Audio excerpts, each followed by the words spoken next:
Saudara, saat ini kita masuk kepada perkataan Tuhan Yesus yang terakhir, yang ketujuh. Kalau kita perhatikan di dalam Alkitab, Yesus berseru dengan suara nyaring, "Ya Bapa, ke dalam tangan-Mu ku serahkan nyawaku." Dan setelah itu berkata demikian, Ia pun menyerahkan nyawanya. Saudara, jangan kita pikir waktu Yesus mau menyerahkan nyawanya itu gampang-gampang, saudara. Tidak. Secara manusia, Yesus gentar. Itu bisa kita lihat faktanya waktu dia berada di Taman Getsemani. Di situ dia berdoa. Di situ dia berdoa, dikatakan sampai keringatnya bercucuran dengan darah, seperti darah. Nah, saudara, di sini membuktikan bahwa Yesus merasa gentar. Bahkan doa pertama dan doa kedua, Yesus masih minta kalau bisa cawan ini berlalu daripadanya, kalau bisa. Tapi baru masuk kepada doa yang ketiga, dia benar-benar menyerahkan nyawanya. Yohanes 3 ayat 16, saudara, mencatat, karena begitu besar kasih Allah akan dunia ini, sehingga Ia mengaruniakan anaknya yang tunggal, supaya setiap orang yang percaya tidak binasa, melainkan beroleh hidup yang kekal. Jadi misi dia datang ke dunia ini memang adalah untuk menyerahkan nyawanya. Dan itu prosesnya panjang, saudara. Melalui pengorbanan, melalui penderitaan, melalui murka Allah yang dia dapatkan, keterpisahan, sampai kepada penebusan umat manusia. Jadi hanya bagi orang yang percaya, dikatakan bagi orang yang percaya. Jadi kalau saudara dan saya belum percaya, tidak mendapat bagian. Yesus katakan, "Ya Bapa, kuserahkan nyawaku." Begitu nyawanya diserahkan kepada Tuhan Allah, disitulah nyatakan bahwa Tuhan sudah melakukan semua tugas-tugasnya. Karena dia sudah menyelesaikan tugasnya, maka dia serahkan nyawanya. Saudara, sekarang Yesus sudah tidak berada di dunia lagi. Dia sudah menyerahkan nyawanya. Jadi apakah kita telat kalau mengikuti dia? Tidak, saudara. Selama kita masih hidup, selama kita masih hidup di dunia ini, Tuhan Yesus selalu memberi kesempatan buat kita.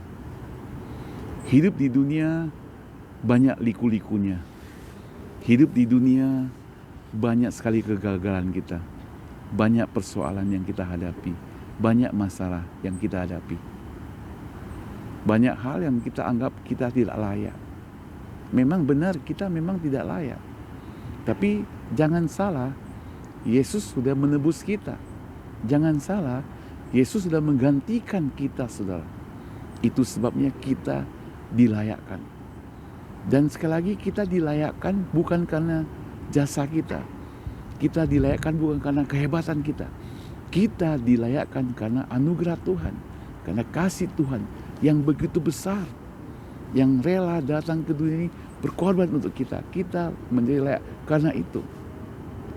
Sekarang yang menjadi masalah, Yesus sudah menyerahkan hidupnya buat kita.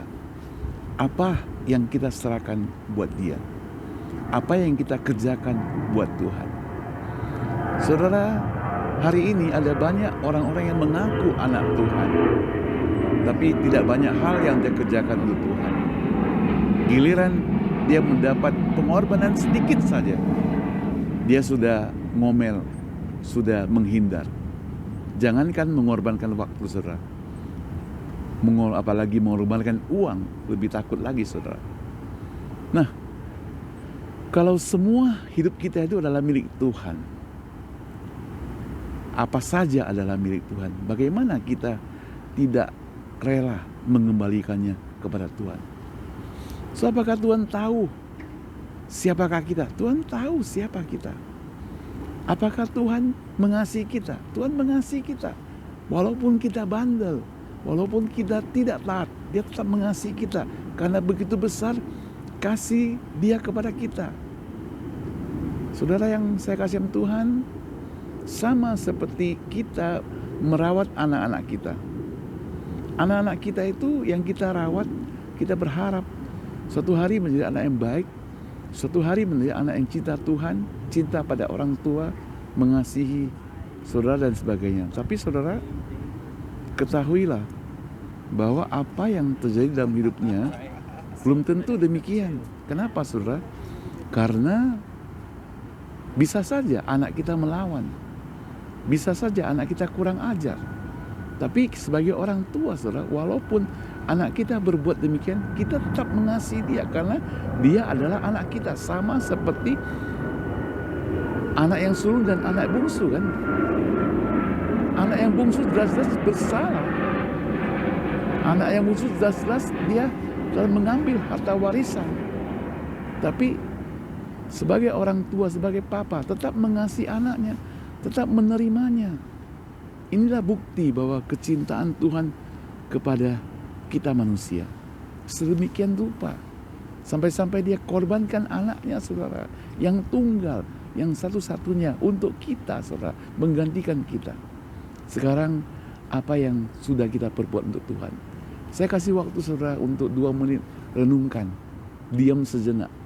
Apa yang engkau sudah perbuat untuk Tuhan?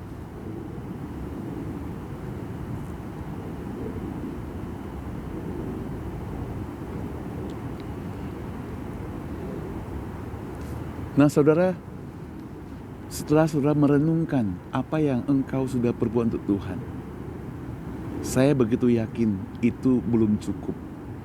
Masih belum apa-apanya dibandingkan dengan pengorbanan Tuhan. Mari saudara, dalam rangka Paskah Jumat Agung ini, kita bertekad satu hati, tetap cinta kepada Dia, hidup memuliakan Tuhan, setia kepadanya, dan rela berkorban untuk Dia, mengerjakan apa yang Tuhan ingin kita kerjakan. Demikianlah saudara, perkataan Tuhan Yesus yang terakhir di atas kayu salib mengingatkan kita bahwa Tuhan Yesus sudah tidak di dunia ini, tapi keselamatan yang diberikan tetap ada, membuat kita harus tetap setia kepadanya. Kita berdoa. Bapa di surga, terima kasih untuk pengorbanan-Mu di atas kayu salib Tuhan. Pakailah setiap kami Tuhan di mana kami berada Tuhan. Jangan sia-siakan hidup kami. Kami ingin hidup lebih baik, lebih cinta Tuhan, lebih mengasihi, bahkan rela berkorban untuk Engkau Tuhan. Tolonglah kami, dengar kami. Dalam nama Tuhan Yesus kami berdoa. Amin.